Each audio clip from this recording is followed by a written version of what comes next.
Сәлем баршаңызға. Бүгін сіздерге үй жағдайында қолтық иісін кетіру жолдарының 5 әдісін айтатын боламын. Бірінші әдіс ас содасы. Қолтықты жуғаннан кейін құрғақ теріге аздап ас содасын жағыңыз. Ол бактерияларды жойып, иісті бейтараптандырады.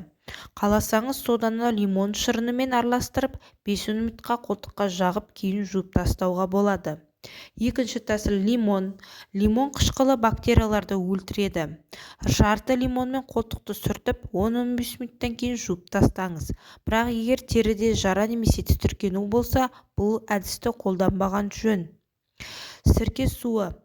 Сірке сумен бірде-бір қатынаста араластырып, қолтықты сүртіңіз. Бұл терінің ылғалдық деңгейін қалпына келтіреді және бактериялардың көбеюіне кедергі жасайды. Төртінші әдіс кокос майы.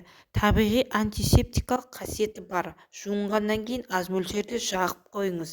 Бесінші әдіс алоэ вера гелі. Теріні тыныштандырады және бактерияларға қарсы әсері бар. Жуынған соң жұқа қабат етіп қолтығыңызға жағып қойыңыз. Егер видео сізге ұнаса, лайк басып, тіркеле кетуді ұмытпаңыз.